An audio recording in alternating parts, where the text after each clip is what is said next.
दोस्तों, स्वागत है आपका इस नए वीडियो में। और आज जो मैं टॉपिक आपको बताना चाहता हूं वो है कि अपनी बातचीत से कैसे लोगों को प्रभावित करें और कैसे ये करें कि सब लोग आपको पसंद करने लगे। तो ये वीडियो बहुत ही मेरे लिए इम्पोर्टेंट है क्योंकि मैंने ऑब्जर्व करा अपने कई सालों की बातचीत को कि ऐसा क्या होता है कि जब कभी कभी मैं ये सारे प्रिंसिपल्स को यूज करता हूँ तो लोग बहुत ज्यादा इंप्रेस हो जाते हैं। और ज्यादातर ये प्रिंसिपल्स मैं यूज करता हूँ जब किसी नए बंदे से बात कर रहे हो, किसी एक नई मीटिंग में जा रहे हो, किसी एम्प्लॉय से बात कर रहे हो या फिर किसी रिश्तेदार से भी बात कर रहे हो। तो ये कुछ ऐसे प्रिंसिपल्स हैं जो आप यूज कर सकते हैं अपनी कॉन्वर्सेशन में। और अगर आप ये करें तो आप डेफिनेटली अपने दूसरी पार्टी को बहुत प्रभावित कर सकते हैं और उनको बहुत ही वो टच्ड, मूव्ड और इंस्पायर्ड हो जाएंगे आपकी इन बातों से।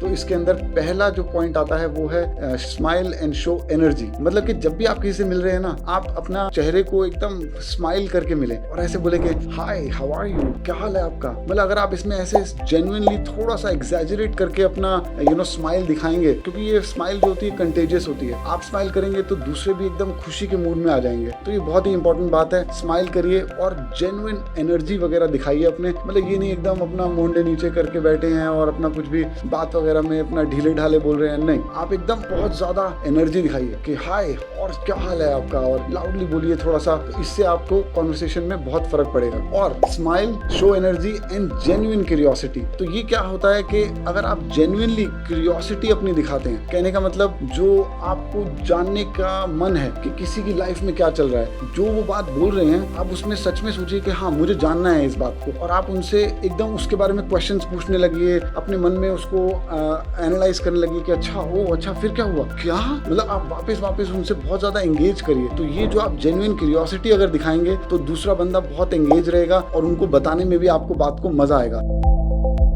दूसरा प्रिंसिपल ये है कि हियर देम आउट। क्या होता है ना कि जब आप किसी कॉन्वर्सेशन में होते हैं तो आपका जो दिमाग है बार बार कहीं इधर उधर चला जाता है और आप अटेंशन ही नहीं पे कर रहे होते। तो लिसनिंग जो है वो बहुत इंपॉर्टेंट है। क्या होता है कि हमारे मन को सोचने में 800 वर्ड्स पर मिनट तक वो सोच सकता है, लेकिन जब बोलने की बात आती है तो सिर्फ 150 वर्ड्स पर मिनट ही इंसान बोल पाता है। तो इसका मतलब आपका दिमाग में तो और बहुत सारा टाइम होता है। तो जब आपको ये टाइम मिलता है कॉन्वर्सेशन के बीच में, तो आप क्या करते हैं कि आप कुछ और सोचने लगते हैं। आप सोचने लगते हैं कि अरे यार, मैंने अपना पंखा बंद करा था कि नहीं, या फिर मेरी अगली मीटिंग कौन सी है। ये सब बातों के पीछे आप ध्यान मत लगाइए। आप वापस अपने दिमाग को बार बार, जैसे मेडिटेशन करते हैं ना, आप अपना फोकस बार बार अपने ब्रीदिंग पे लेके आते हैं, वैसे ही कॉन्वर्सेशन में जब आप हैं तो आपको एकदम एफर्ट डाल के अपने आप को वापस उसी कॉन्वर्सेशन में बार बार लाना पड़ेगा। तो ये आप बहुत ज्यादा फॉलो करिए, यानी कि आप लिसनिंग एबिलिटी अपना पूरा का पूरा सुनने की कोशिश करें। और इसके अंदर मेरे लिए क्या वर्क करता है ना, कभी कभी मैं नोट्स बनाने लग जाता हूँ कि जो वो बोल रहे हैं, क्योंकि कभी कभी इतना इंटरेस्ट नहीं होता है या फिर समझ नहीं आ रहा होता है। तो आप जो उनका इंपॉर्टेंट वर्ड है उसको लिख लीजिए। इसे कहते हैं माइंड मैप। तो आप ऐसा बना सकते हैं, मतलब नोट्स लिखते रहिए, जो जो आपको सुनाई दे रहा है आप लिखते रहिए। उससे आप ज्यादा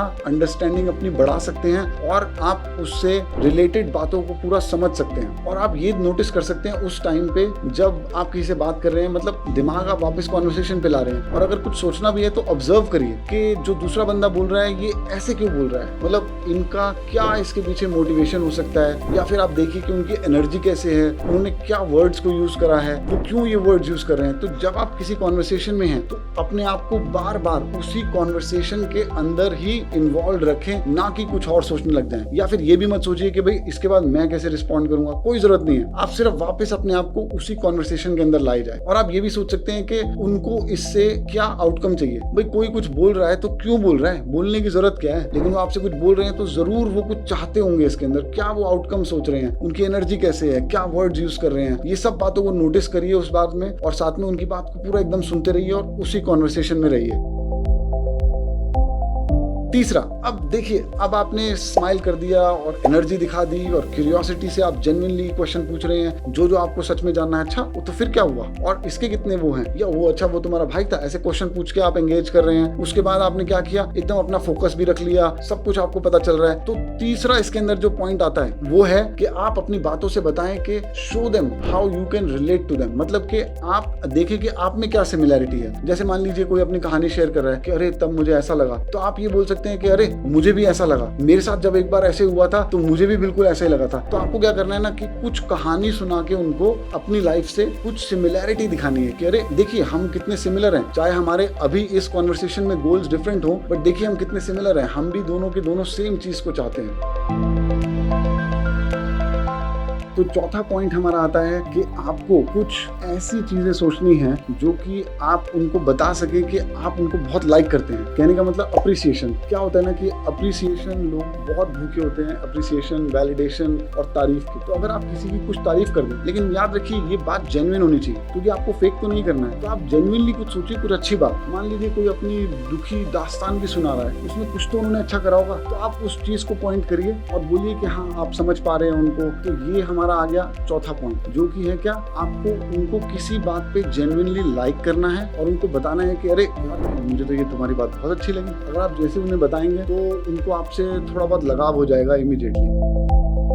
आते हैं पॉइंट नंबर 5 पे। पॉइंट नंबर 5 क्या है कि देखिए आप उनकी बात पूरी अच्छे से सुन रहे हैं, आप नोट्स भी बना रहे हैं, आपने एनर्जी लगा दी, आपने बता दिया कि कैसे आप भी सिमिलर हैं, और आपने उन्हें बता भी दिया कि आप उन्हें लाइक करते हैं। किसी बात से आपने उनकी तारीफ भी कर दी। उसके बाद आप क्या करें? उसके बाद आपको उन्हें एकदम क्लियरली बताना है कि आपने उनकी बात सुन ली है। और ये कैसे बताएंगे आप? समरी देके, यानी कि उनकी बातों को रिपीट करके। जैसे मान लो आपको कोई कहानी सुना रहा है, तो आप उसके बाद बोल सकते हो ठीक है समझ गया मैं आपकी बात, मैं जरा मेक श्योर चाहता हूँ कि मैंने आपको अच्छे से समझ लिया है, तो मुझे रिपीट कर लीजिए। बहुत बार क्या होता है ना कि हमें अपने ऊपर कॉन्फिडेंस नहीं होता है, तो हम बोल नहीं पाते हैं इतना। लेकिन कॉन्फिडेंस रखिए और जो मन में आए बोलिए, क्योंकि आपने उनकी बात अच्छे से सुनी है, ठीक है ना। उस टाइम में आपने नोट्स भी बना लिए हैं, आपने बात अच्छे से सुनी भी है, आपने एकदम सच बोला है, तो बस आप अपने आप को एक्सप्रेस करिए और उनके सेम बातों को रिपीट करिए। बोलिए कि अच्छा तो आपने ये बताया कि आपका भाई ऐसे ऐसे एक अटॉर्नी है और उसको बैंगलोर में जॉब मिली और फिर उसके बाद पापा नाराज हो गए, तो फिर आप ये कह रहे। तो अब आप जब ऐसे बताएंगे ना तो क्या होगा कि उनको लगेगा अरे यार ये तो जेन्युइनली बंदा सुन रहा है, ऐसा नहीं कि सिर्फ बैठा है। तो इससे कॉन्वर्सेशन बहुत ही बढ़िया हो सकती है। छठा प्रिंसिपल बहुत ही इंपॉर्टेंट है। इसके अंदर क्या है कि आपको जब ये बातचीत हो गई, आपने उनकी बात सुन ली, आपने उन्हें बता भी दिया, रिपीट भी कर दी, अब आपको क्या करना है कि आपको अपना फोकस जल्दी से ले जाना है कुछ ऐसी चीजों में जिनके अंदर एक्शन आइटम आपके ऊपर आ रही है। एक्शन आइटम का मतलब क्या है? मतलब कि जैसे देखिए किसी ने कुछ बताया ये वो और कुछ हुआ, कोई प्रॉब्लम बताई ये वो, तो अब आप उनकी कैसे मदद कर सकते हैं? आपको कुछ ना कुछ अपने को एक्साइन करना है काम कि भाई मैं ऐसा करूंगा। अच्छा यू नो व्हाट, मुझे ये समझ आया, ऐसे मैंने एक बार एक लेटर बनाया था और शायद आपको भी उस लेटर की जरूरत हो, मुझे ऐसा करने दो कि मैं आपको आज शाम तक एक लेटर भेजता हूँ। मतलब कुछ ना कुछ अपने ऊपर एक्शन आइटम ले लो उस कॉन्वर्सेशन के अंदर, ताकि उनको ये लगे अरे यार ये तो बड़ा अच्छा बंदा है भाई, ये तो अपना एक्शन आइटम भी अपने ऊपर ले रहा है। कभी कभी कॉन्वर्सेशन में क्या होता है ना, आप सिर्फ अपनी राय दे देते हो या फिर आप उन्हीं को बोलते हो ये कर लो वो कर लो। अरे ठीक है भाई, आपको अपने ऊपर कुछ एक्शन आइटम लेनी है, क्योंकि इससे प्रिंसिपल ऑफ इन्फ्लुएंस भी हो जाएगा। क्या कि भाई आप उनके लिए कुछ कर रहे हो तो वो और ज्यादा इन्फ्लुएंस होंगे आपसे कि यार इसने देखो अपना किसी भी अपने अल्टीरियर मोटिव के बिना मेरे लिए कुछ करा है, वो क्यों आपके लिए कुछ नहीं करेंगे। तो ये एक बड़ा इंपॉर्टेंट प्रिंसिपल है। अब आते हैं हम अपने 7वें पॉइंट पे। आपको कोई भी अगर बात में ऐसा आता है ना कि वो जो दूसरा बंदा है किसी की बुराई कर रहा है, तब आपको उसको इमीडिएटली रिजेक्ट कर देना है। कहने का मतलब देखिए ये प्रिंसिपल क्या है ना कि सिमिलैरिटी आपने समझा कि लोग ये चाहते हैं कि आपके साथ सिमिलैरिटी ढूंढें, और इसके पीछे भी एक कहानी है। क्या है कि आपका सबसे ज्यादा इंटरेस्ट किसमें होता है ना, अपने अंदर ही होता है। जो भी है बातचीत करने आया है उसका सबसे ज्यादा इंटरेस्ट है अपने अंदर। तो आप एक मन में अपने कहानी बना के रखें और वो कहानी आप ही की कहानी है, तो उसी में आप इंटरेस्टेड हैं। उसके बाद आप कौन सी कहानी में इंटरेस्टेड हैं? जो आपसे सबसे ज्यादा क्लोज हैं, यानी कि जो सबसे ज्यादा आपकी तरह हैं, यानी कि आपके माँ बाप, आपके भाई बहन। उसके बाद अगर मान लीजिए आप किसी विदेश में किसी और कंट्री में जाते हैं, तो वहां पे अगर आपको कोई इंडियन मिल जाता है या फिर कोई आपके मोहल्ले का मिल जाता है, तो आप लगेगा अरे यार उसकी कहानी में आप सबसे ज्यादा इंटरेस्टेड हैं। तो इंटरेस्ट कैसे आता है? जितने ज्यादा आप उस बंदे से रिलेटेड हैं, जितने ज्यादा आप उसके सिमिलर हैं। क्योंकि अगर मैं आपको कोई कहानी सुनाना चाहूँ जो कि बिल्कुल ही एक अलग तरह के बंदे की है, तो आपको शायद उसमें इंटरेस्ट इतना नहीं आएगा, लेकिन जो आपके जैसा है बहुत ज्यादा, उसमें आपको सबसे ज्यादा इंटरेस्ट आएगा। तो ये हो गया आपका कि भाई we are interested in the story of us, और जो हमारे जैसे हैं सारे के सारे। तो इसका मतलब कि आपको ये लगेगा कि हाँ सिमिलैरिटी होनी चाहिए। तो सिमिलैरिटी के लिए आप कहें कि अरे ये मेरा भी दुश्मन, ये तेरा भी दुश्मन, चलो भाई हम दोस्त बन गए। लेकिन ये नहीं चलता। क्यों नहीं चलता? क्योंकि आज मान लीजिए आप किसी की बुराई कर रहे हैं, तो वो बंदा अपने सबकॉन्शियस माइंड में ये सोचेगा कि अरे कल को मेरी पीठ पीछे ये भी बुराई मेरी भी करेगा। तो हमें ऐसा कोई कमेंट बोलना ही नहीं है या फिर हाँ में हाँ में नहीं मिलानी। अगर किसी की बुराई हो उसको आप डिसमिस कर दीजिए, इग्नोर कर दीजिए, बट हमें उसको और ज्यादा फ्यूल टू द फायर नहीं देना है और बढ़ावा नहीं देना है कि हाँ ये तो है ही ऐसा बंदा, ये तो नहीं। बुराई कभी नहीं करनी है। अगर कोई कर रहा हो तो उस कमेंट को आपने डिसमिस कर देना है। अगला आता है इसके अंदर कि आपको उनके साथ किसी भी बात पे सहमत होना है, उनके साथ कि हाँ मैं समझ रहा हूँ और ये बात तेरी बिल्कुल ठीक है। मतलब कोई एक बात पकड़ लो जो उन्होंने इतनी बड़ी बात बोली हो, ये बात मैं बिल्कुल आपसे सहमत हो रहा हूँ कि ये बात तो सच है। उससे क्या होगा कि उनको लगेगा अरे थोड़ी बात तो मान रहा है कि सच है। उसके बाद आप उनको बता सकते हैं, बट मुझे ऐसा लगता है कि उसके अंदर जो दूसरी बात आपने बोली उसके अंदर मैं कहता हूँ कि मुझे शायद इस व्यू पॉइंट से दिख रहा है, यहाँ पे मुझे ये बात ऐसी लग रही है। तब आप उनको बता सकते हैं अपनी अगली बात, लेकिन कुछ ना कुछ पे आपको अग्री करना है। ये नहीं हो सकता कि ब्लैंकेट सारी की सारी बात को आपने रिजेक्ट कर दिया। नहीं, आपको कुछ बात पे अग्री करना है।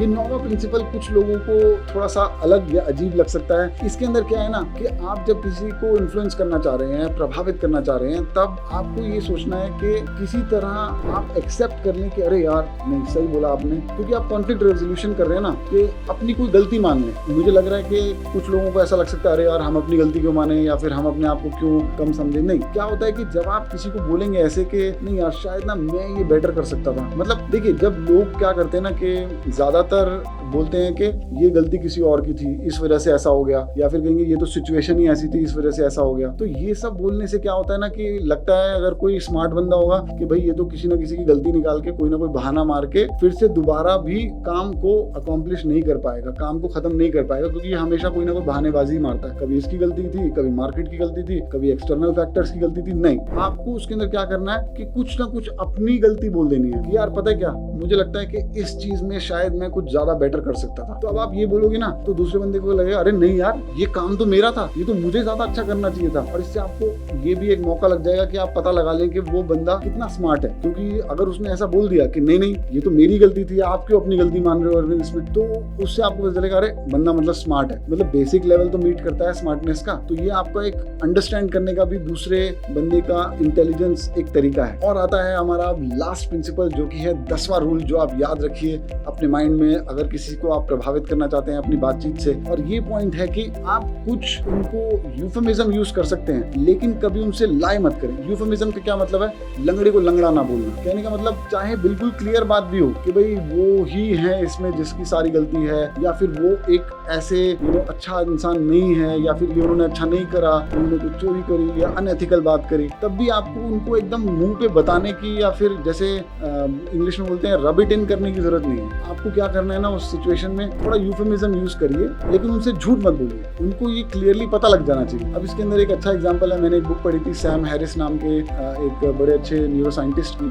और उस बुक में ये था कि मान लो आपका दोस्त आपसे पूछता है कि यार तुझे लगता है कि मैं क्या मोटा हूँ, तो अब आप उसको अगर ये बोले कि नहीं यार तू तो मोटा नहीं है, ठीक है ना, क्योंकि आपने उसका दिल भी रखना है, तो उसको कभी पता ही नहीं चल पाएगा वो सच में मोटा है। हाँ भाई वो मोटा है तो क्या, तो अब आपको उसमें क्या उसने एक तरीका बताया कि कैसे बोल सकते हैं। अब बोलेंगे देखो अगर कोई तेरे को मोटा नहीं बोलेगा, लेकिन अगर मैं तेरी जगह होता तो कम से कम 10 किलो अपना वजन कम कर लेता। तो आपने अपनी सच बात भी बोल दी, लेकिन आपने ये भी बोल दिया कि हाँ यार कोई चलता फिरता क्यों तेरे को मोटा बोलेगा, तो इतना मोटा भी नहीं है। तो ये एक इंपॉर्टेंट तरीका है जिसे कहते हैं कि यूफेमिज्म रखना, बट सच्ची बात अपनी जरूर बता देनी। बिकॉज फिर अगली बार आपका जो दोस्त होगा वो कहेगा यार यू नो व्हाट, अगर मुझे सच्ची बात जाननी है तो मैं अपने इस दोस्त के पास जाता हूँ जो मुझे एकदम सच बात बताता है, ये नहीं कि भाई मुझे हर चीज में जस्ट जो मुझे सुनना है वही बताए। तो ये बहुत इंपॉर्टेंट है कि आप यूफेमिज्म यूज कर सकते हैं। लंगड़े को लंगड़ा मत बोलिए, लेकिन किसी और वे में अच्छे से बताइए, और लेकिन सच जरूर बोलिए, क्योंकि सबको हक है सच जानने का। और जब अपने आप किसी से बात कर रहे हैं और अगर उसे सच पता चलेगा तो उसको बहुत अच्छा लगेगा और लॉन्ग रन में वो आपके लिए बेनिफिशियल होगा। दोस्तों आई होप आपको इससे कुछ अंडरस्टैंडिंग मिली हो।